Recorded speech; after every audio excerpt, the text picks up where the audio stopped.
për një detyrim për të njohur historinë e të parëve tanë, për të takuar njerëzit e gjakut të babës, se sa një dëshirë.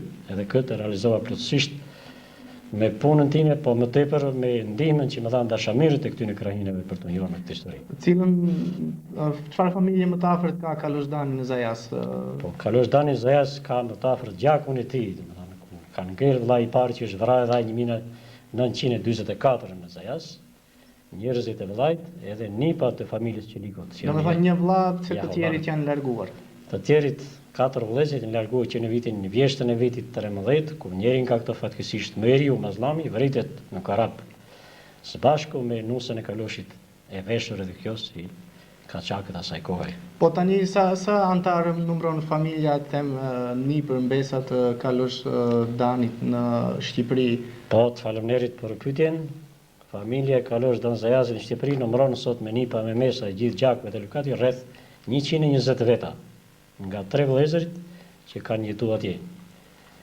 2 nga të cilët Kaloshi Lazami vritën në gushtin e 1927 në Brod, këtu të Kërçovës, kurse baba im Rasimi vdes në shkurt të vitit 78, atje në Shqipëri, ku ne bashkëjetojmë sot me gjithë këto njerëz. Për fund, për shkak se nuk na lejon edhe koha në këtë edicion të lajmeve të bisedojmë më gjatë gjatë, ndoshta në emision çfarë do kishit dashur të shtonit për shëndetjen e dikën. Faleminderit, ne duke qenë se s'kemi mundësi që t'i takojmë të gjithë dashamirët që kemi kryer gjatë kësaj kohe, që pothuajse çdo vit kemi bërë ka një vizitë ke gjaku jon edhe ke njerëzit e respektuar. Kemi dëshirë t'i përshëndesim shkurt në emër të gjithë atyre njerëzve që jetojnë atje. Zoti mos dam. Po që se dëshironi mund ta filloj përshëndetjen. Po, shkurt. Atëherë, të nderuar miq të dashamirës, vëllezër të një gjaku të Zajazit, Kërçovës dhe mbar krahinave ku ju punoni jetoni. Të respektuar punonjës të papërtuar të Uskanës.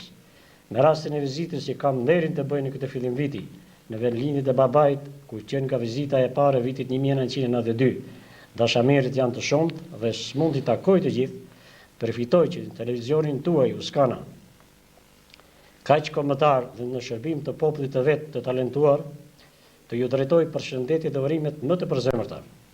Ju uroj gjithashtu që viti 2004 dhe vitet në vazhdim të jenë për ju kthesa rrënjësore në fitoren e të drejtave të liridashëse, kaq shumë të mirëpritur nga ky popull punëtor, patriot dhe i vendosur.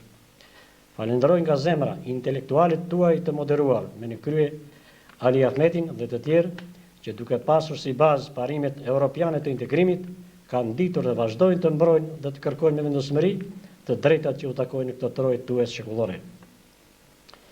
Zoti ju ndihmoft në realizimin e të gjitha dëshireve që ju keni. Vetëm shëndet, unitet dhe mirësi paqe. I lutem Uskanës të transmetoj kur të gjej rastin për ju edhe këngën e ushtar Kavajat, i kënduar nga artisti i madh Ilir Shaqiri. Përzemërsisht i juaj dhe me ju, Luftim Rasim Dan Qeliku. Faleminderit shumë që më dha këtë mundësi. Se do t'ja plotësojmë këtë dëshirë dhe ndoshta në vitarët më të afërt do të kemi një studio për një emision më të gjerë rreth. Shumë faleminderit. Dhe ju uroj ju punonjësve të Uskanës suksese të mëtejshme në këtë punë kaq patriotike që keni nis. Ju faleminderit edhe një. Faleminderit.